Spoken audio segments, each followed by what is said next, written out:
Everybody, drop your buffs. Drop your buffs. Everybody, drop your buffs. Drop your buffs. Everybody, drop your buffs. Hello, everyone. Welcome to Drop Your Buffs podcast, where we recap the social game, strategy, and stupidity of each episode of Survivor. Well done. Yay, Woo! team effort. Phew. All right. So, Djon, where are you recording from? I am back in, I would love to say sunny Los Angeles, but I arrived back yesterday to rain. It was miserable. It's cold. I miss Australia, even though the day before I left, the day I left Australia, it was hailing. I can't win with this weather, but it wasn't as cold. This is like the chill factor. Anyway, we don't need to discuss how cold the weather has been on either side of the world. I love it when people in California are like, oh, it's so cold. It's so windy. And I'm like, how cold is it? In my defense, 60 degrees. I did not sign up for this. I did not move to LA to get rain and cold. I can deal with rain. I love the rain. It's the chill factor in the air. I'm a skinny guy. I sit there and I burr. Yes, that is true. I just burr. You know, from living with me in Survival Challenge, I was shivering at every second. And that's what this has reminded me of. I forgot how cold it was. Like, we talk about the rain a lot. You know what I'm thinking of right now? I'm remembering when we played Survival Challenge, you were so cold that you took the buff that we were given and you put it as a tube top under your clothes, so you had an extra layer of protection. Because even though it's like this tiny piece of material, it actually stopped the tank top that I was wearing, which was wet, from like clinging to my body. So in my mind, there's nothing that that's a very big statement. There's nothing I despise more than wearing wet clothes. I really don't enjoy wearing wet clothes. No so one the does, idea of having something on my body that, sure, if it's wet, it's there and I'm going to move with it. When things are there was like so many pictures from Survival Challenge of Djon like hoisting up his tube top. But because I had the tank top on top of it, it just looked like I was like lifting up my bra every 5 seconds. You know what? I just made an Instagram profile for us. Yay! For our podcast. It's our handle on Instagram is Drop Your Buffs Podcast. I'm gonna find the picture of you hoisting up your tube top. Yeah. And I'll put that on our profile. Please. I also found a video that I want to put on our Instagram of you talking about how much you hate me in your exit interview. I'm going to get that. What I said. Oh, was it it's me? Hysterical. It is so funny. Like, basically, I'll just like say real quick, you're like, oh, Hannah, the thorn in my side. So guys, go find our Instagram, Drop Your Buffs Podcast. I will put those up as soon as we're done recording. I believe right now we have 2 followers, and it's Hannah and myself. And it also took us like a week to follow it. I know. So we might. I really would love to like post Insta stories throughout the week of like talking about Survivor and. Like during the episode, we could post something. So let's just have fun with it and let's see what happens. Also, it might be a really good opportunity because sometimes we record our episodes and then we'll finish and we'll talk to my sister or another person who watches the show and they'll be like, oh, did you discuss, because the podcast isn't up yet, they're like, did you mention this? And I'm like, oh no, I didn't even think to mention that. Like one of the episodes, we didn't even touch the immunity challenge. And I was like, I didn't even think to talk about that. So it might be a good opportunity for in our stories. We might be like, hey, remember how we mentioned something I forgot to mention, ... Really we could ask people what their Drop Your Buff moment was. I love that idea. Okay. Remember last week when we were like, hey, if you've been listening, reach out to us and tell us. Well, our friend Travis from this last season of Survival Challenge reached out and he said he's been loving the podcast and he's been listening. And I said, yay, thanks for reaching out. So what's your favorite part of the podcast or any feedback you have? And he said that he has loved the rapid fire questions and we haven't had a special guest in quite a bit. Yeah. So I came up with some more rapid fire questions for you, Dion. Oh, jeez. Well, we haven't done rapid fire in like a week or so. Like, Yep. it's about time.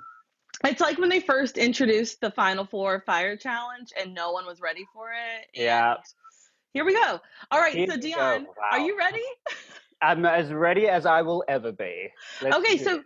you are from Australia, live in US. If you had to choose between playing US Survivor or Australia Oh, Survivor, which one would you no. pick? Oh, this is such a hard question because I like daily ask myself this question. And I always have a different answer. Mm-hmm. I am such a fan of the original that the idea of being able to go out, play for 39 days, be able to Mm-hmm. see Jeff Because Probst in Australia is front of me. longer. Mm-hmm. Yeah, so they've had 55 days and then they brought it down to 50 days. That Mm-hmm. sounds crazy to me. Also, the American version, it's a smaller pool of people. There's 20 people versus Australia where they have 24. I just think the format in America is a little more fully fleshed out. Mm-hmm. I am such a fan of the American format. I think would have a better chance in the American format. However, Australia's season is really kind of starting to pick up some momentum. We've seen some It really really interesting is. Mm-hmm. there's a longer series, but it also means longer episodes, which means we get to see more of the people, we get more of the gameplay. Mm-hmm. If you ask me today, I'd have to say Australia, just because I actually can't apply for the US version until Yet. I'm a citizen. So who Mm-hmm. knows if that's going to be in my future? But Mm-hmm. let's say I'm going to put it out there, Australian Survivor. If you want me, I'm Call here. me. I'm available. I love it. Okay, your next question is one you threw at me, and so I'm going to throw it at you. Who Okay. would be your loved one's visit? Oh, okay. So I think that like naturally it would be my sister Alicia. And I know my Mhm. sister Karina is listening to this and she's like, what? And she's gonna like throttle me. She's like, she doesn't even watch Survivor. But there's something about my sister Alicia where I just know that she's gonna be the one to be like, I've missed you so much. Like she's the Mhm. one who outwardly is very affectionate, very open. And I think she's the one that's gonna give the audiences what they want in terms of that loved one experience. My sister Karina, I love her so much. She's my Survivor person. She's the person who I talk to about it every week. But I just know that she'd come out there and be like, hi. I'd be like, hi, it's good to see you. How are the kids? It would be a very formal encounter because in my family, we love each other so much that we are affectionate to everybody outside of our core circle, so that when everybody sees us interact, they think it's weird that we're not like more lovey-dovey with each other. Uh-huh. So I think for drama's sake, Alicia, but for like game's sake, it would be Karina. Yeah, I definitely understand that predicament. If there was an all winners season of Survivor, Yes. who would you be rooting for to win? Okay, so it's no surprise, I love the female players in Mhm. Survivor. They're Mhm. people that I think go in being underestimated purely based on just their ability to kind of like get through this game, just because people think that they might be a little like too emotional, to this, to that. But time and time again, we see these kick-ass women in these games. People that I've loved seeing win are people like Sandra, of course, my queen. Other Mhm. people, I absolutely loved Survivor Philippines. That was the season that got me Ooh. back into watching It was Survivor. a great one. And that winner was Denise, who went Denise. to every single tribal council that season. To me, she's a baller. She's an awesome game player. I would love to see her play again. Wow. And yeah, so a lot of people don't even think about her. Everybody's like Kim Spradlin, Yeah. you know, all these other people. But Denise, every single tribal council, she went out there. She was able to interact with every person, never came off too threatening, and came out with the win. So I would actually really love to see her. Wow, that was very interesting. I was not expecting that. Yeah, neither. Okay, so here's my last question. Yeah. I'm assuming that if you were given the opportunity to sit out and eat during a challenge, I'm assuming that you would not do it. I'm Correct. assuming that you would play. So Correct. here's my question. Mhm. What is the one meal or food that Oh, no. would get you to sit out of a challenge? If they bring it out and you're like, I can't. I have to sit out to eat this. Okay, this is going to be controversial because Oh.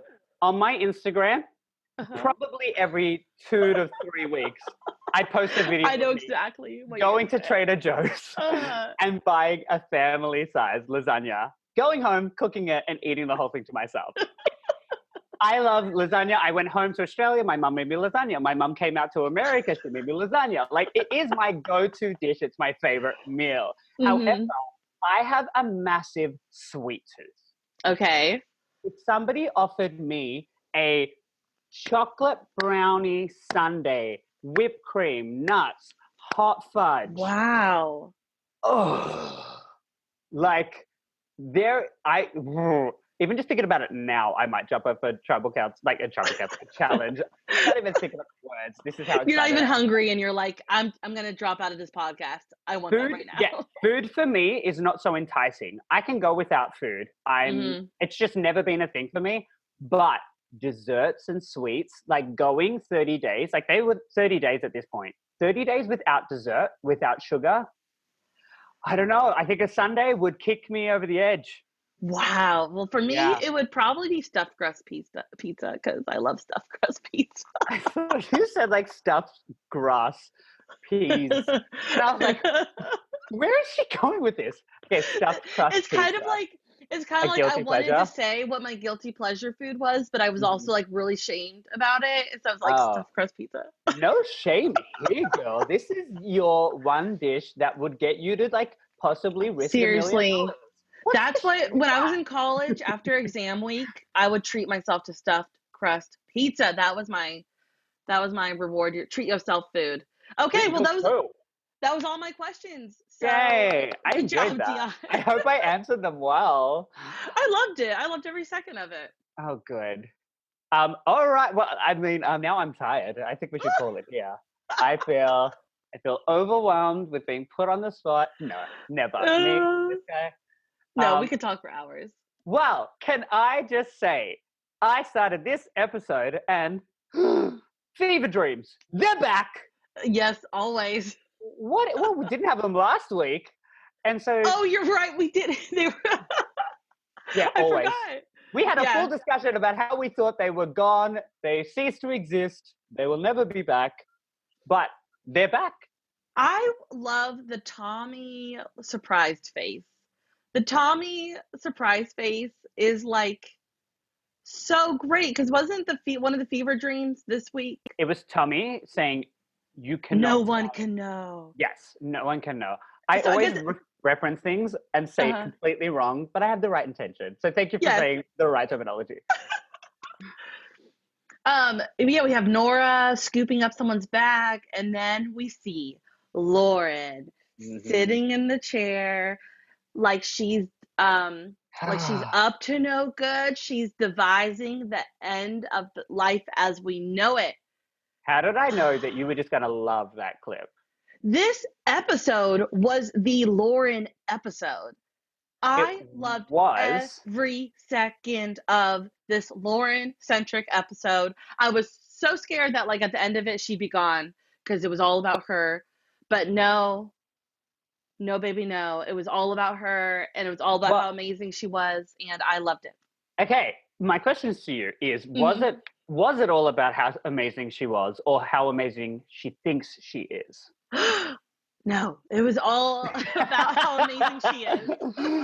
Wow. Because see, I think I have picked up with doing podcasts with you over the last couple of weeks that you can be blindly loyal to people. And that is absolutely fine. I'm not here to judge or critique, Uh-huh. but I wonder, like, when you put the game into perspective, like, Mhm. what are your views on these people in terms of game? Like, I know that you love her and you would love to see her win, which I'm sure, there's a lot of people that agree with you. But, like, at the core of it, do you think that there will be a time where we're going to see her get blindsided? And Well, here's the thing. I'm in a fantasy draft league about Survivor, Mhm. and you put votes on who you think is going home. And this week I put 5 votes on Lauren and 5 votes on Tommy. I feel like that vote is Wow. going to sink any day now. So, Okay, like, so you do yes, have that other side. yeah, yes, I love her, but I could easily see everybody turning against them. Both of Okay. them, not just her, but both of them. Well, I do have a feeling that's going to happen next week. That's what Yeah, my gut's telling me. I thought it was gonna happen this week. So, I Mm. was so like the fact that we got all this great footage of Lauren, it's like, Mhm. oh no, is her time coming to an end? Well, can I pose you this? Usually, we get really into the run of the game. We go chunk by chunk about where the episode went from start to finish. But I Yeah. would like to start the episode by going, all right, let's recap where we're at with these people.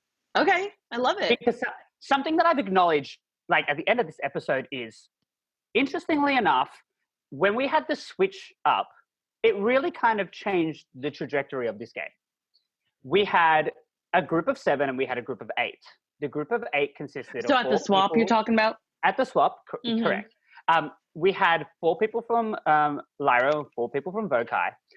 The other tribe had 3 people from Lyra and I believe 4 from Vokai, or was it 2, 8, 8? Oh, it was okay. There was 5, 3 on that side, so there was Yes. 5 Mhm. Vokai. Now we saw the tribes break down in this form. The one tribe that had 4 and 4 only ever got rid of one member, which was Jason. The rest of the people were in the game still up until last week. That's Yeah. 7 people who managed to stick around until weeks later, rounds Mhm. later, Mhm. That other tribe really took a hit when they were a tribe together. They And went from 8 to 6. correct, because they got rid of a couple of their own. Tom So Tom and Jack. correct. So they took out. So took out Tom. They took out Jack. Then we switched up. However, Dan really jumped ship, which was something that I picked up on recently when watching the Ponderosa videos. I think it was Kelly who said Dan jumped ship straight away. Wow. Dan's kind of lumped up into this other group, which puts them back in a 4-4 split when you look at the numbers that way. Then they take out Kelly from the other side. They take out Jamal from the other side, which really only leaves Janet. Yeah. So Janet's now joining back on this side, which really only leaves. Oh, I feel like at this point you should be calling it a trench, shouldn't you? Because tribal council was all about the trench. Exactly. So who's on the wrong side of the trench still? Karishma and Dean. No. Oh, because Nora's on the right side of the trench.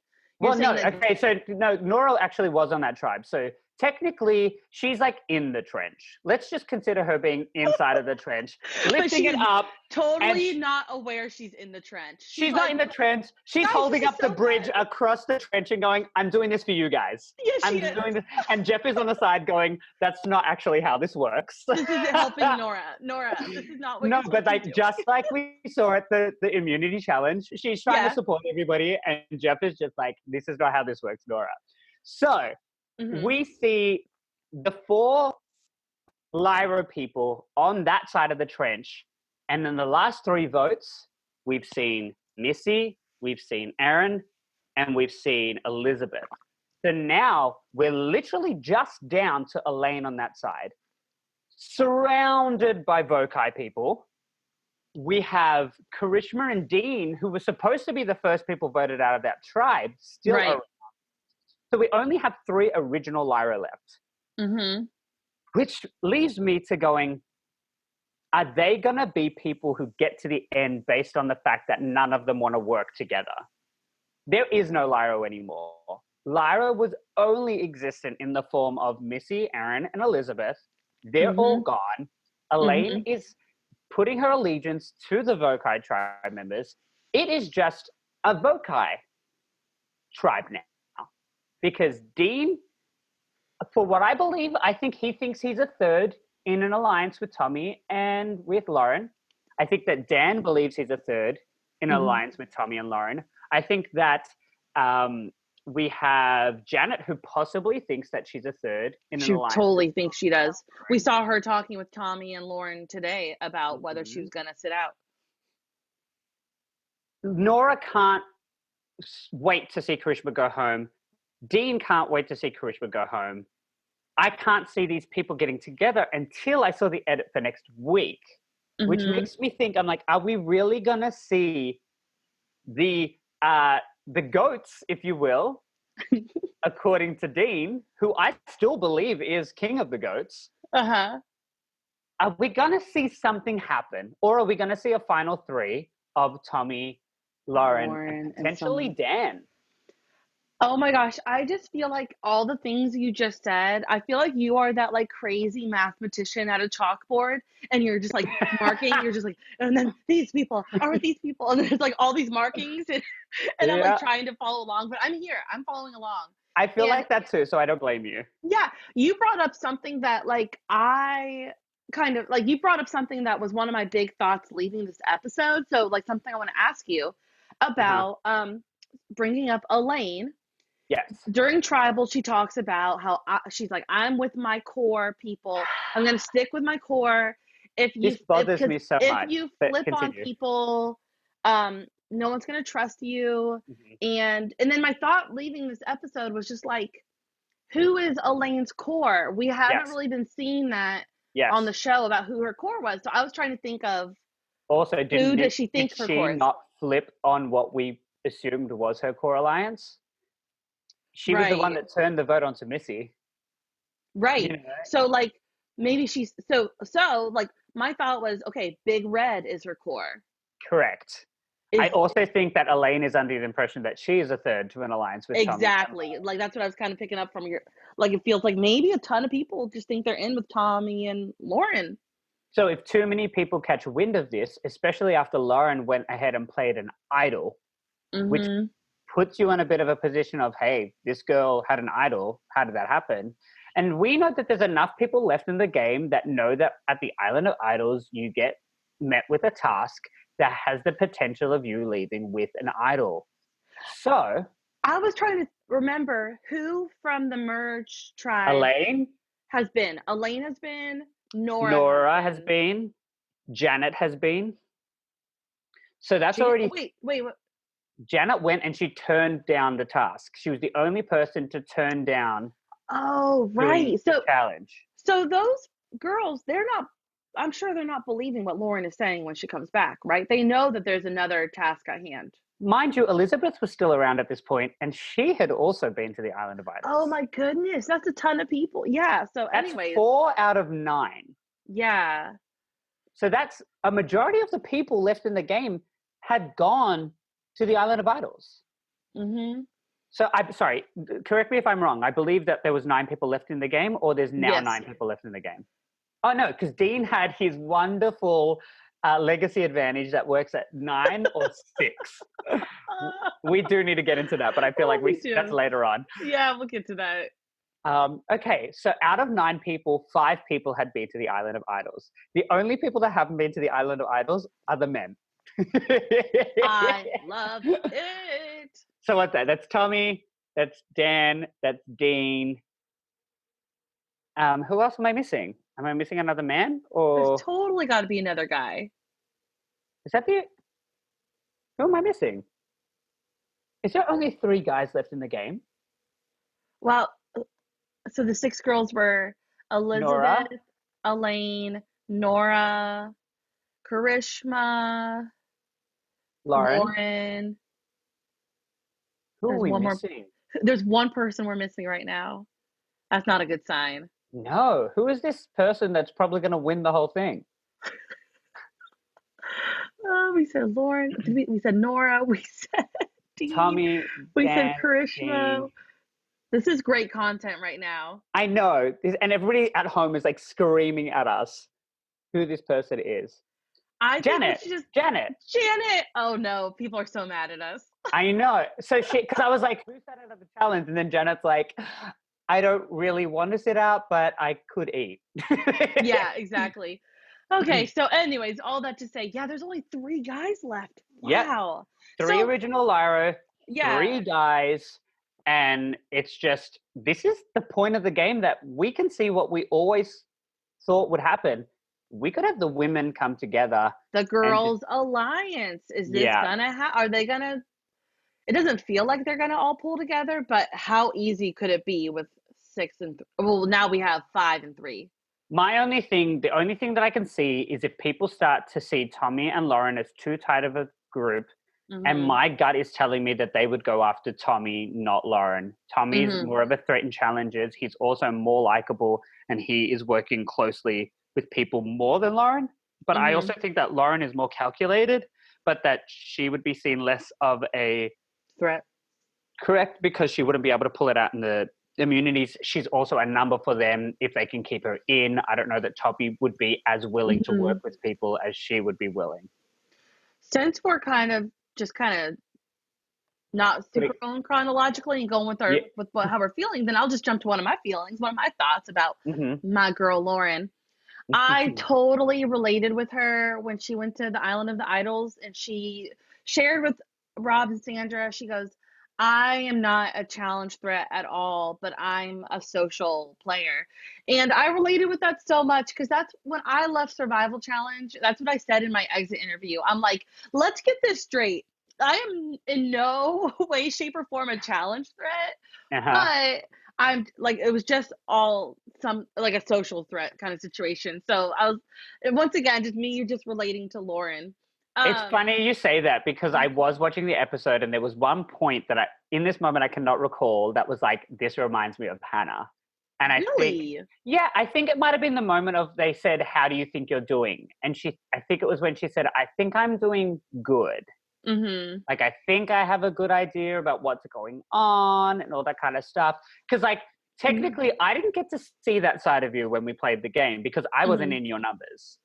So I think on reflection and then seeing like other people play out the game and have similar context to like your circumstances, I now kind of can go, oh, she did have her own take on it and she felt comfortable, and they probably saw sides of her that I wasn't able to work with because you weren't sharing those sides of yourself with me. And that's how Lauren can kind of perceive herself as being in a good spot because she's in a good spot with her people. But then she comes out at Tribal and she's like, I'm not going home. Which I think was also, my goodness. I was like, is that a Hannah moment or is that a Des moment? Because I definitely could have said it as either one of you. But then again, Des was calling you at a tribal council and you're like, what? Who, me? And she was the one losing it. So maybe it was a bit of a Des moment. Well, back to Lauren at Island of the Idols.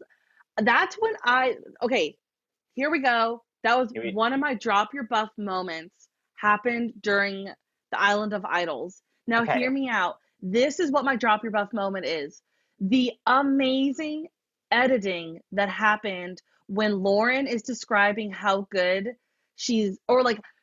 Lauren is describing how she is analyzing all of the other castaways. Yeah. And they were editing it so good. They had little clips of the people she was talking about. Like she was talking about how like, oh, Dan is hungry, so he's gonna be sitting out of the challenge. And they have a little clip of like him stoking the fire for the rice. And then she says Dean has no endurance, and they show him twice losing an endurance challenge. And I loved every second of that segment. You kind of really got to see her. Like, you got to see inside Lauren's brain for a moment. Yes. And we get to see a lot of her opinions, but we don't really get to see her dissect the people that she's spending time with. And I feel like we don't get to see that a lot with a lot of the contestants. I mean, they dissect their own game, but we don't get to really see them dissect other people's games. And I think that's what I enjoy about you and I discussing the episodes, because we really get to sit there and look at other people and decide on what their moves are, how they're playing, what's going to be in their best interest based off of what we see. But these people are living with each other 24/7. And it really is so enticing for me and so entertaining to hear them talk about one another's gameplay and strategy. Because like I mentioned in the past, Cochrane was also one of those people who sat in the shelter at nighttime and ran everybody's games in his head so that he could figure out what was going to work at the end. And I want to see more of that. I want to see more of these people dissect each other's games so I can sit there and go, you are thinking 2 steps ahead. You are thinking more than just about yourself. Unlike people like Karishma, who seem to be very much focused on themselves. Yeah. And this is kind of where I thought Island of the Idols would come into play. Coming into the season, I thought that the island would be people coming to the island and getting a ton of help and insight into their strategical game. Is strategical a word? It is now. I think that we're Okay. going to put some kind of copyright or trademark on it, and Yeah. strategical is our thing. Strategical. So Yeah. I thought that that's what the Island of Idols would be. I thought it would be a lot of like mentoring and stuff. Mhm. And I have a fresh from the group chat segment. Our friend Steven Stewart said he asked me. He said, "Are Boston Rob and Sandra's lessons really lessons, or are they just tests? Because we're really not seeing much teaching happening. We're Right. just kind of like seeing people get thrown into challenges. I feel Mhm. like with Nora, we kind of got a lesson where Boston Rob talked about the different ways you can manipulate someone, but But I we're also not even have seeing like questions. lessons. Yeah. Yeah, because I mean, if it had have been Lauren who went to the Island of Idols that week and not Nora, we could have easily have seen Lauren come through being successful with that challenge, and they would have applauded it. Mm-hmm. You know, it would have been a completely different takeaway. You know, this Yeah. week So the they kind question of is though, like, are they teaching anything, or are they just challenging people? Like, I feel like, oh well, Sandra did teach Vince how to hide behind a palm frond, she so did and teach how to Elizabeth dig how to and make a fire. yeah. So there is teaching. It's just like right now, I just or maybe they're cutting out the teaching part and just going to the challenging and like I maybe don't know what Boston Rob has taught. I feel like Sandra does the teaching. I know. Yeah, and like I wonder if like maybe Lauren accepted the challenge and said like, yeah, I'm gonna go for it. And then before she leaves the island, maybe Boston Rob and Sandra like helped coach her on like how she's going to talk about it. So maybe there was teaching happening, but that's just definitely a thought I had. There's definitely not enough content from Island of Idols for us to make an educated I know, right? decision on what the workings of the Islands of Idols are. I mean, we see them building a shelter, we see them getting attacked by chickens, but we don't see their the reason for them being out there. Which for me, I'm like, what's productive, and versus what's entertaining. And I think they're going with entertainment over productivity when it comes to the Island of Idols and the Yes. content that we see. Yes. One question I had while I was watching, Sandra getting bit by the chicken Oh, and everything.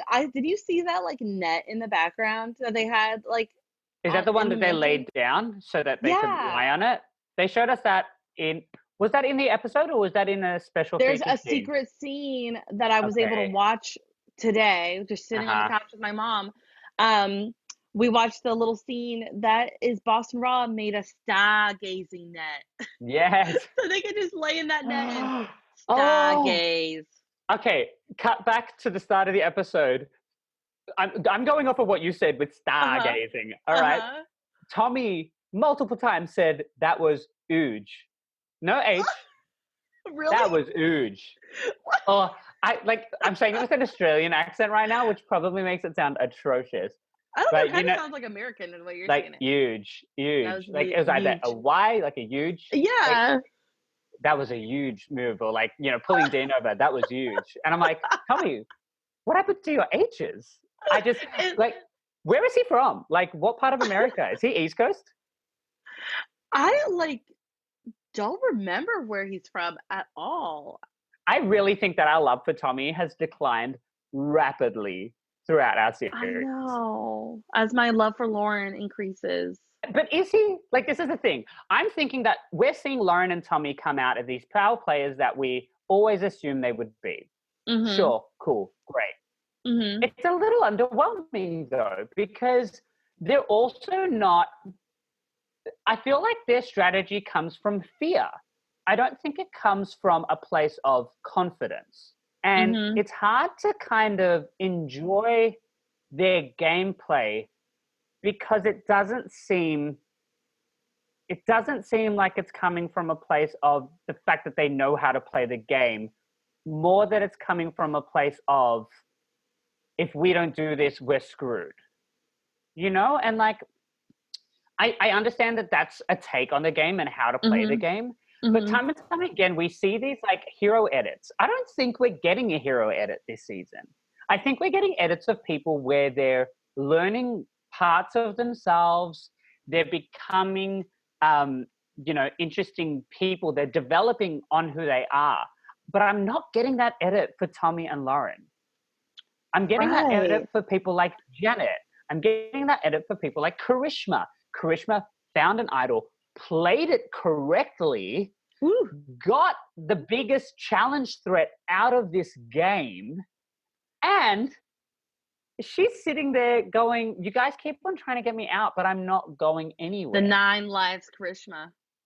However, apparently she's a goat, and Dean is a threat when he hasn't won any challenges. He has no endurance, admittedly. He gets excited over food. He's like, I'm going to get breakfast. I'm like, yeah, cool. That's cool. Has no alliances and can't wait to get Karishma out. And here we are. And he's like, I just need to get rid of her. No, Dean, you need to play the game of Survivor. And he hasn't made it happen. Better. He hasn't made it happen once. Like, we haven't seen him pull out a move at all. Last week I said, Karishma is my new Jamal. I am so torn on her. I've shared on this podcast several moments throughout the season where I have just genuinely related with her, and I have like felt like that, like love for her when she found the idol, when she cut her hand, when there was one other moment, but anyways, like I have just like have moments where I love Karishma. And then I equally have moments where I am so frustrated with her when we get victim Karishma. When the boat comes for the Island of the Idols person, and Lauren speaks up and says, I'm going to go. And then we get this confessional for Karishma going, I wanted to go, but then Lauren said that she was going to go, and I just really wanted to. And then, you're like, come on. And then later in the episode at the immunity challenge, which I'm very proud of her for competing in, she like only lasts like a minute, and she sits down and we hear her go, I can handle it. And she says like, I'm smelling the food and feeling like a failure. My mind is strong, but why is my body not cooperating? And I'm just thinking in my head, like, okay, so Karishma's not like saying like, oh yeah, my mind, like she is like blaming her body, like it's not her fault. She's like, it's my body. Why is my body this way? Like, sorry. Yeah. Funnily enough, your body is a part of yourself, Karishma. Yeah, I'm on both sides. She's a very polarizing person. And it's funny because she's polarizing herself, as opposed to like either you love her or hate her. Like you do both of those things throughout the episode. And it's like, I saw her play the idol. It's like, yes. And I saw her play it correctly. I was like, yes. We've seen people like Kelly go out with 2 idols in their pocket. We've seen... I know. We've seen multiple people this season go out with idols in their pocket. Is she the only person to have played an idol this season correctly? Because that's massive. Kidding me? Holy crap, out of all the idols we've had not played or played incorrectly, she's the only one? I mean, Elaine played Steal a Vote correctly. Yeah. But I mean, there wasn't really room for error for that one. Yeah. Wow. But and like what Karishma saved herself with a freaking idol. What she said when she played the idol was so baller. She says, this is some type of insurance because I'm on the wrong side of the trench and I hope we can start filling the trench in. I was like, oh, Karishma, like that was so good. Like it was baller, but it was also like it was kind of like, I want to salvage these things. No, go for it. What would you do? to say something cool while playing an idol, it would come out so stupid.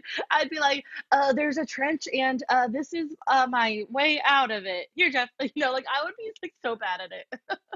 Well, this is one of the moments how, like last week, I talked about how Karishma tends to play up for the cameras and she's not very good at speaking in front of people in the moment. And I think that she had the opportunity to be there in the moment this time, being a little bit prepared. And she came through with the goods. But she still was very like hands by her side, very conducted. It wasn't like super out there, but there was the potential for being like, I know that you guys want to get rid of me, but I'm not ready to go home and I'm willing to work with you guys. So it's But she's just interesting. like so bad at Survivor. The things Okay. we've seen today was so bad. Well, my thing is I'm kind of coming to the point now that I'm like, are any of them really good at it? Lauren, okay, this episode I'm not Lauren convinced was she's so really good. What about when she's laying in the hammock and she's watching Karishma and Elizabeth talk? She knows exactly what's going on. She's lip reading and she tells Dan, yeah, go over there, like make something happen. And do you know who she wanted out of the episode, but she actually didn't make it happen? It just ended up happening. She Correct. wanted Elizabeth out. Uh-huh. But then and that's the thing. That's my question about okay, these votes I know have got me confused. I know have got a lot of other people confused. The understanding is that Karishma voted for Elizabeth, correct? Because Elizabeth's not going to vote for herself. Right. And then Elizabeth voted for Janet. Right. Or if you want to throw a spanner in the works, did Janet vote for Elizabeth and Karishma voted for Janet? And Elizabeth voted for Karishma? Like, it could work that way as well. But in my mind, the only thing that makes sense is that Elizabeth's going to throw a vote on someone else in the case that Karishma plays an idol, correct? Yes. And we also got a clip of Dan telling her to vote for Janet. Dan did say to vote for Janet, but that was because he was telling Karishma that the vote was being split between Janet and Elizabeth. But Elizabeth was also aware that those were, like, I guess Elizabeth was hearing that it was either Janet or Karishma. So, but I think that she was being told to definitely vote for Karishma. But then she might have, just as a, security blanket, because we see her say at the start of the episode, okay, did you notice that Nora and Elizabeth had so many scenes together, yet we've never seen them talk to each other ever? I didn't even think about that. Why have they become best friends all of a sudden? Because Nora connects to who's on the bottom. She connects to whoever's going home. Nora's going to win this whole thing. Stop. Why? Because Nora's the one that called out Kelly. Jamal didn't want to work with Nora. Then he wanted to work with Nora. Nora's the one that was very nice to Jack on his way out. Mm-hmm. Nora has actually, and I had this brought to my attention by my sister as well. She's like, Nora's the one that's winning all the challenges. I'm like, Nora is the one winning I did notice that. So my whole thing on it is, if Nora gets to the end, does she have a case to win? Oh my gosh. I could not handle Nora at Final Tribal. I couldn't handle it. My question is, if we see Karishma, Nora, and Dean at the end, hypothetically, I doubt that those three people will make it to the end. But do Nora and Karishma have a better chance at winning than Dean does? I would actually hope so. I don't think we've seen much from Dean. Right. Besides the fact of surviving. Right. My fear is we often see one woman get to the end with either two men or one really strong female, but sometimes a woman such as Angelina or Chrissy, Chrissy or Christy, because I think we called her Chrissy last week, but I'm pretty sure it's Chrissy. Yes. Mm-hmm. So her next to Ben, where you saw Chrissy as the person, it comes down to that whole likability thing that we talked about last week. Mm-hmm. Clearly, Dean is likable. Mm-hmm. But Kelly saved Dean, and then Dean voted her out. Everybody was bringing up Dean's name, and they voted out Chelsea instead because they liked Dean. But those people were Elizabeth and Elaine. He just voted out Elizabeth. He keeps on voting out the people that are trying to help him. And I don't know that it's good game. I think he's getting pulled into other people's dirty business, so he can't even claim the moves. I know. So it's like, I don't think that his likability is actually going to serve him as a game player. But where we have seen in the past that likability can really help people, but that's Tommy's playing likable, very different to how Dean's playing likable. I also want to note that it's gotten incredibly dark since we've been recording, and I look like I'm in a horror film right now.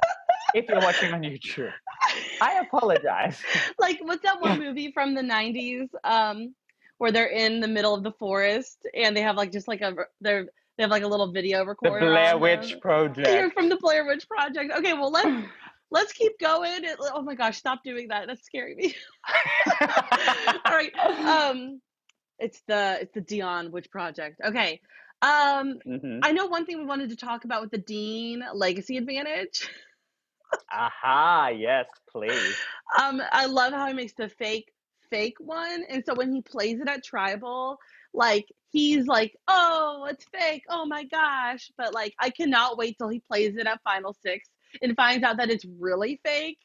Like that is so funny. But like I also have opinions on this though. Yeah. I have opinions on everything. Of course. However, my that's not shady at all.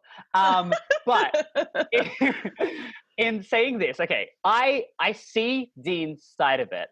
I make a fake note in case the real one is real. It's so smart. And it's smart. However, he could be playing it smarter. Because you play the first one and you don't, the point is not to make a reaction like, oh no. The point is to look at Jamal and the jury and see Jamal's reaction. Oh. Because Jamal was kind of stone-faced. Well, here's the thing. Jamal would probably have he would probably been shocked if it wasn't real. So that's what I would. Or he would be like smiling, kind of like smirking to himself, and know Dean's plan. He doesn't know Dean's plan. He didn't see the note, so he didn't see what was written on it. Right. So when the tribal comes where Dean plays it again, that's going to be so funny. But my whole thing is Dean missed the opportunity to discover whether it was real or fake. Because if it was real, Jamal would have been shocked. That's my take on it. Because I just think that he was playing it up for the people he was with, forgetting that there's the opportunity to get information. Yeah. So I feel like Dean plays very defensively, and he doesn't actually make moves that are going to give him the information he needs to move forward. You're right. We are seeing him just constantly wanting to protect himself, and that's why he wants to get that's why he wanted to get Karishma out. He wants to keep he wanted to keep his meat shield up so that he wouldn't get voted out. Here's the thing though. He gets called out at tribal council by people like Janet for not connecting with people. He's missing the opportunity to really get information from the people playing the game. And he's getting information from Tommy and Lauren, but if you've watched Survivor before, and he claims he has watched a couple seasons, he got into it later in the game, but he has watched it, people who are attached to strong people go home because idols get played and they don't want to go for the real person, but they want to cut off their numbers. So if Dean really is a number to people like Tommy and Lauren, he has to be careful because they're going to come after him. Not because he is a threat, but because he weakens somebody else's game. But you know what that does? It stops Dean's game. So it's not to say that he's actually a threat. It's to say that this move to get Dean out is to stop somebody else from succeeding.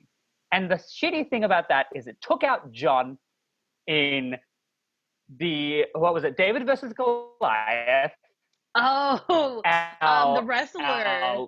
hunk of a man, that bodybuilding, wrestling god, they took him away from me, and I was devastated because they were trying to Johnny weaken Mundo. Dan.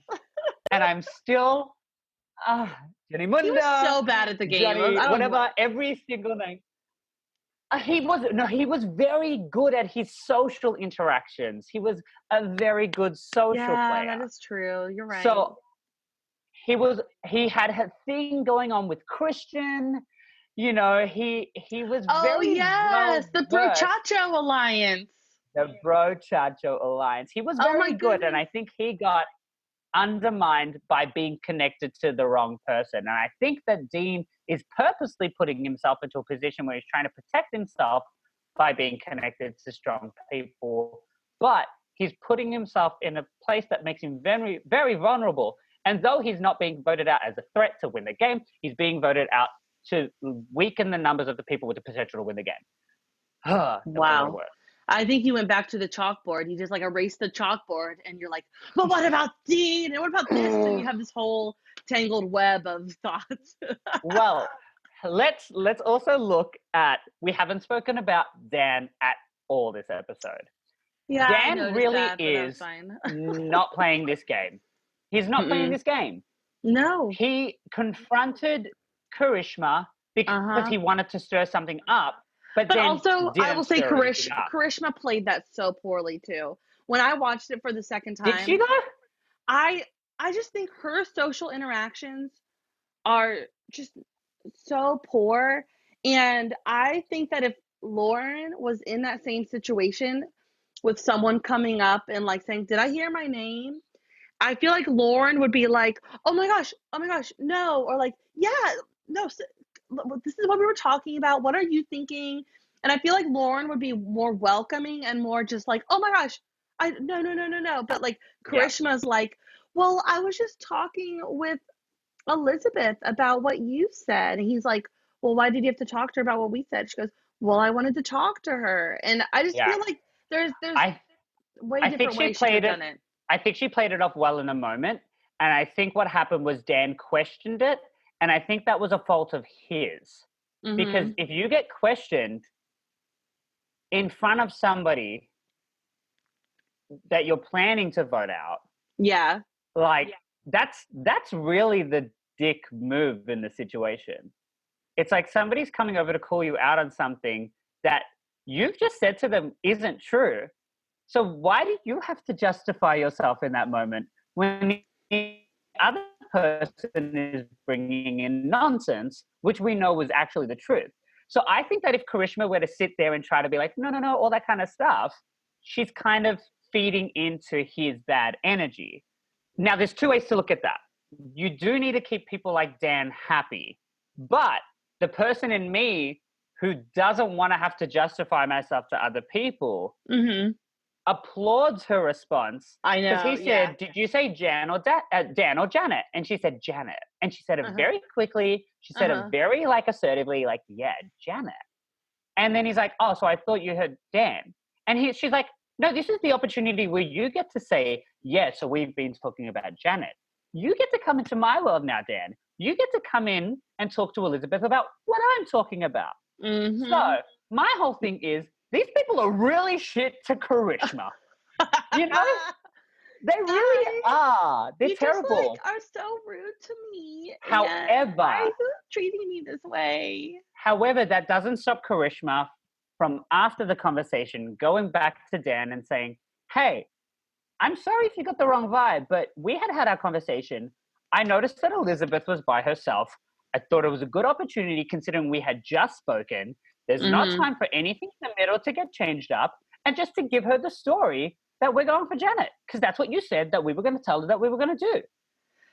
You know what? The moral of the story is, don't do your strategy talk in the middle of camp. That's when you go get the water, you go get the firewood, you go on a walk on the beach. Like, how about you just don't have those conversations in the middle of camp? Or if you want to have those conversations in the middle of camp, you should like tell the person you're talking to, like, smile and pretend like I'm telling you a funny story, but I'm going to tell you who we should vote for tonight, and like really put on like a show, you know, like that's a risky move. I will say she shouldn't have done it when he was so close by. Like, do it in camp, just as long as they're not there. You And know, like apparently she did it's it like right after they had talked too. Like, oh, come on. right. Like, I think that there are ways that she could have protected herself, but I also think that she is often questioned. Her integrity is often questioned, and it's like that would be exhausting for a person. I And know. I think someone like Karishma, she actually has the means to get to the end and say, I'm exhausted because I didn't get to play the kind of game of Survivor that I wanted to play because I was challenged by every single You guys one of kept you. calling me out. I didn't get to play the game I wanted to play. Right, but then you turn it around. Victim No, but then you turn it Karishma. around and say, I had to change my whole game. I can totally And that's imagine it because, happening. I could see right. Karishma killing it at Final Tribal. So I'm just hoping that like we see people get to the end of this game and be able to actually talk their game to the best of their ability. We've seen it in the past. Oh my gosh, if we see Amanda in Final 3 one more time or Final 2 one more time, Oh my goodness. that's going to kill me because watching her at the end of these games is so disappointing because you know who's going to win. It's not going to be her. You know what? And I'm scared. Yeah. Now that you bring this up, like I feel like sometimes in a Survivor season when we're at this point, we like usually can point out 2 or 3 people that like, or even just one person that if they make it to the end, like the game is a goner and they're gonna win it. I Mm-hmm. feel like through our conversation and like through analyzing what's going on, like this could be like an anyone's game Final Tribal. Even Nora, like you've talked about, even Karishma, even Dean, like this Final Tribal could be really impressive. I think the only person who doesn't have a chance, and it's not because of everything that's been happening outside of the game in present day, it's just his existence in the game right now. I don't think Dan has a chance at winning this game. I know, and I would say that really has to do with the edit too. I feel like the editors really could be showing us him maybe doing some good like social But I don't strategy, see but we're him not seeing playing. any of it. I don't see him playing like Survivor strategy. I see him like his whole thing. Should I go over there and confront it? And then she was like, "No, don't. I'm still reading lips." And then he was like, "Should I go over and confront it?" And she's like, "Yes, go and do it now." Like his moves are being dictated for him. Yeah, Even his social interactions. yeah. So I can't see him getting to the end of this game and actually pleading his case over anybody. I mean, would he win over Dean? That's the only person that I could think that he would have any kind of chance against. He wouldn't, because I think that she would just kind of like be like, really, him? I won challenges. I, Who is that? did this for all of you guys. Nora. Uh-huh. Because the thing is, like, she actually does have a good relationship with people. She complains about people, but she said it herself at tribal council. So she's like, I love these people. I just don't like them all the time. She's very authentic. Yeah. Oh man. This could be a really fun I don't think race to anybody the beats end. Janet. Oh, I know. Could she make it? I think Janet wins hands down. I think next week is going to be the move. It? And then there's Elaine. Don't forget about Elaine. Oh, I just like really feel like Elaine has a huge shot to win. This could be her game to win. But my whole thing with Elaine is she keeps on talking about core alliances, integrity, and I think that stuff's going to bite her in the butt when they get to the end and say, you outwardly said if you jump ship, nobody's going to trust you. But you jumped ship multiple times. Like, I think that's literally what I was thinking too. Like when she said that during Tribal, I'm like, this might be the thing that like we've seen bite people in the butt over and over again. Yeah. The people who talk about loyalty are the ones who get roasted at Tribal. And if she doesn't talk about loyalty, what else does she talk about? Her busted can of biscuits. Yeah, sure. I don't get the reference. That's what she called. For me, you're probably like, wait, what? That's what she called herself. What? I forget what episode she called herself. She said that she looked like a busted can of biscuits. Oh, hilarious! I love it. I mean, in the scheme of that, she just constantly goes, "I don't know what's going on." So that's another thing that you don't want to be admitting to at tribal council, which is you actually have no idea what's playing out. I think she's playing her game down far too much and discrediting things in other people that actually relate to her own game, that she's actually going to talk herself out of a win. And Yeah, I because don't you know, know. Survivor nowadays, the game is like keeping your threat level low so you don't get voted out. Like that's what this game has evolved into, is your threat level. And like you Mhm, said, her threat level might be way too low actually to actually help her win the game. She needs to have that balance. Because mhm. I was saying that she's been doing awesome and keeping the target off of her. But yeah, you're saying like, you know, that might not help her in the end. No, and she even said when she won immunity, she's like, "This was a redneck game. I'm good at redneck games." And it's Mm-hmm. like, okay, so you won a game that you should have been good at. Do you know what I mean? It's just kind of like Yeah, you didn't even like enjoy the win. So it's like right. she's very funny. She's very good at her quips. She's a very likable person. But does that Mm-hmm. earn you a win? You Yeah. know? And it's like some people do have to take the opportunities to like applaud their game and be proud of their achievements and their accomplishments. And I don't know that at the final tribal council is the best opportunity to try and do that if you've been talking down your game the whole time. Oh, I hope she can. You know what? I hope she finds an idol. I would love to see Elaine with an idol. That could be epic. And I've also started to question if we're going to see a repeat visit to the Island of Idols. We haven't seen anyone go back. You're right. But I'm wondering if it has to be somebody who hasn't gone before. But part of me is like, every time they say reach into the bag and pull out a name, like It could be they, anyone. Yeah. surely they can't remove people's names from the bag.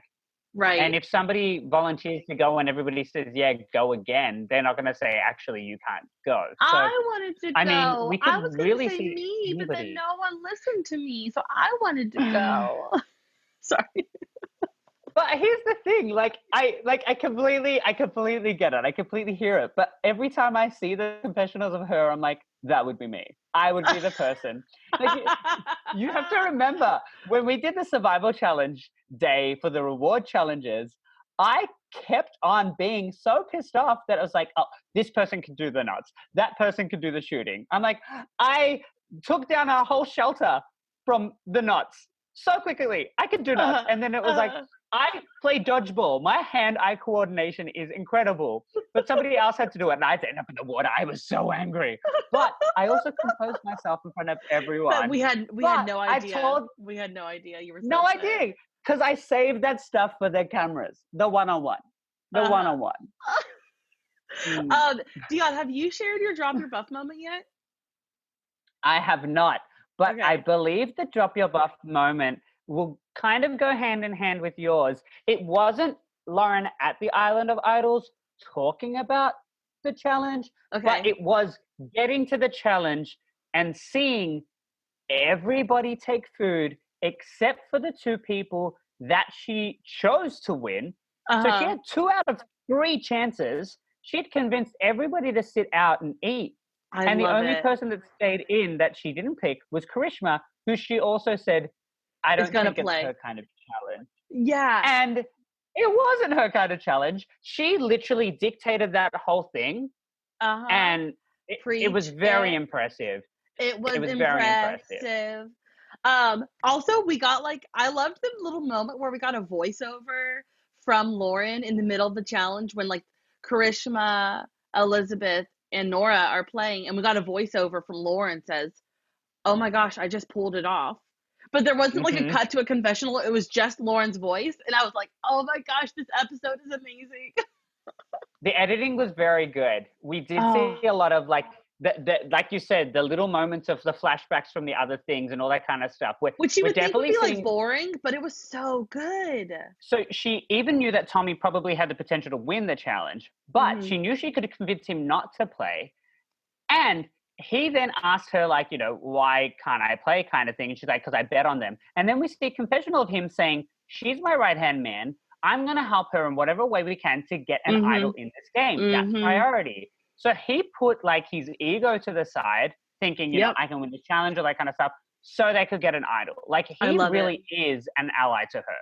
Like he was willing to put his game to the side. I feel like if I was him, this might be weird. I don't know. This is just a straight thought I had. I wonder if I would still compete and until like it's Nora or Elizabeth left, and then maybe if I know that one of them is gonna win, I would. But it was only the three of them, Karishma and the two girls playing. So But he never didn't mind. know that that was going to happen. Yeah. So like No, you have a point. yeah, like I wonder if I would still like be in it just in case if none of those two win, at least I could win. You know. Right. But And I'm so then also you on the can essentially Karishma. throw it. I'm on the Karishma train of like I I want to play. I want to push myself and I want to see what I can do. Hmm. And like yeah, we Yeah. know Karishma sucks at challenges, but I applaud her for still going for it and just seeing if she could. Like why not even like give it a chance? And then kind of on the same um line of that, this might be like kind of off topic on that topic, but like Hmm. I think Lauren playing the idol at Tribal was the way to go, Yeah. even though it wasn't played correctly. I just so you agree with me? I just wanted to see what you thought. Like I just really think Yeah. I that was think good.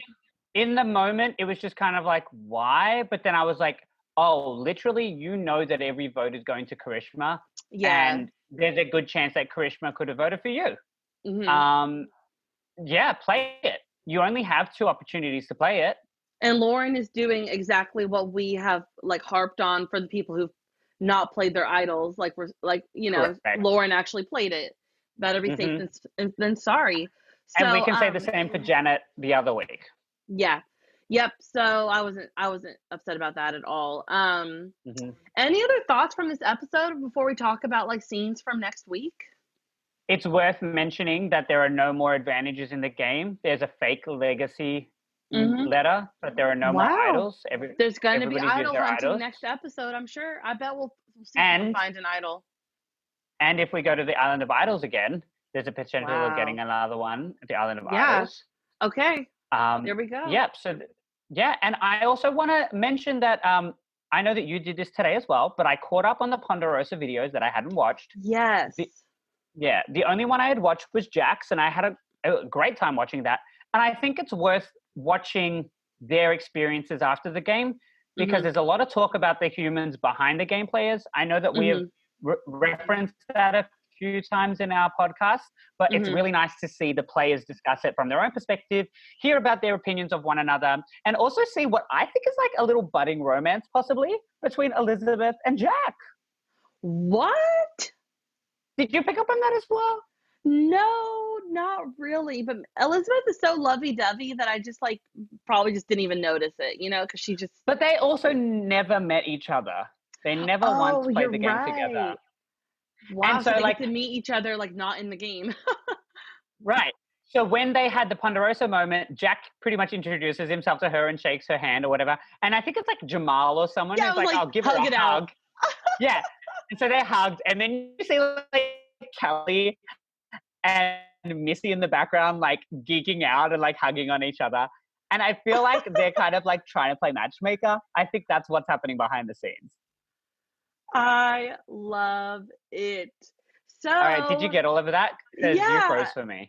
Oh, our internet is just being so great right now. Okay, so let's jump to next episode. You know what we could use right now, Dion? A little love. A Girls What do you Alliance? think? Oh. Girls Alliance. Dion, what are your thoughts on the loved ones visit? Are you here for it? You could do without it. What are your thoughts?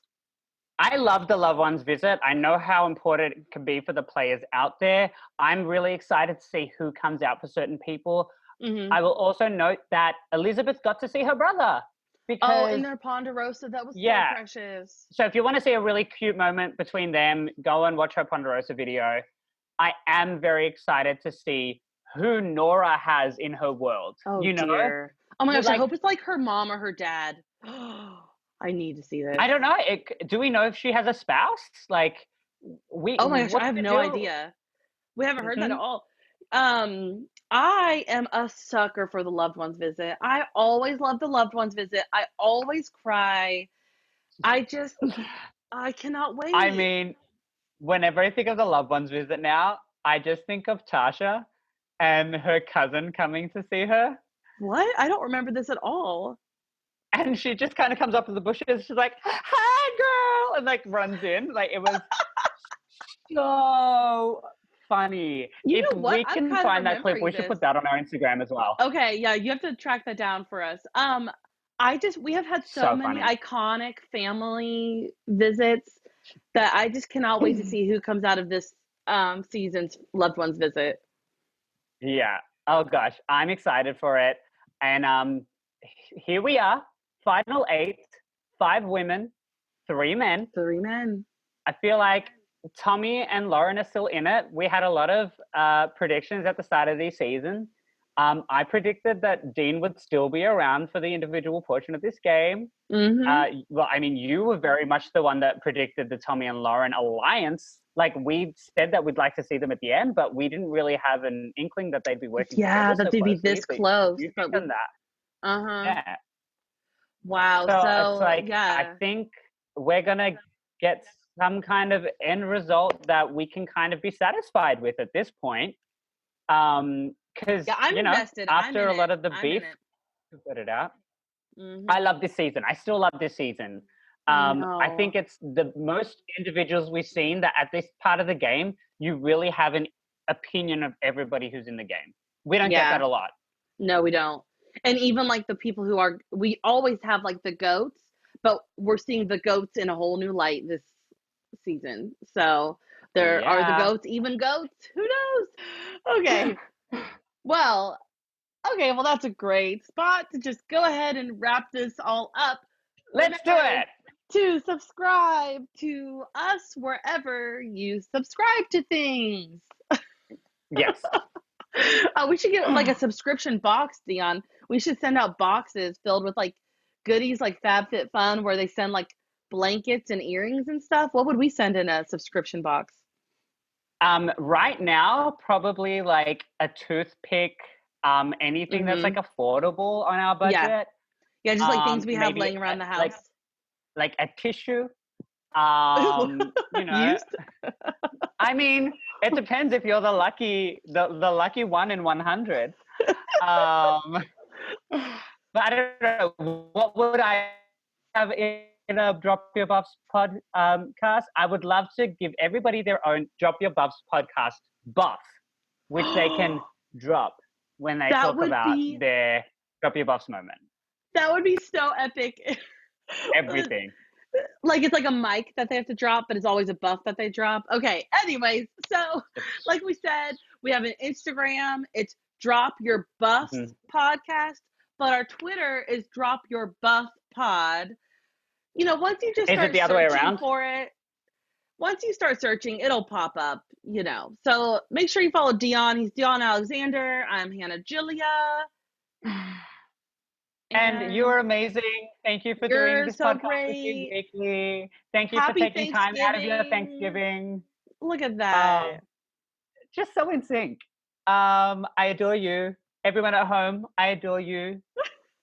Live your best life. I'm You're like thankful for Oprah. everybody who listens to our podcast. Is that how you do Thanksgiving? you. I don't celebrate Thank it. you. Thank you. Yeah. That's my Thanksgiving, what I'm grateful for. I that's what you do, right? Yes, what you do is you just shower people with thanks and love and everything. So Dion, I'm so thankful. But I do that every day. And yeah, like as always, like, yay, we're here, we're friends, Yay! we're podcasting. We are. Okay, so we And should probably I'm wrap like this up. going into the darkness. You are. You're going back into I the love you so much. darkness again. Okay, well, Dion, I've got nothing Wait, for you. do you have anything for me? Nope, not this time. All right, bye everyone. Everybody, drop your butt. Drop your buffs. Everybody, drop your buffs. Drop your buffs. Everybody, drop your buffs.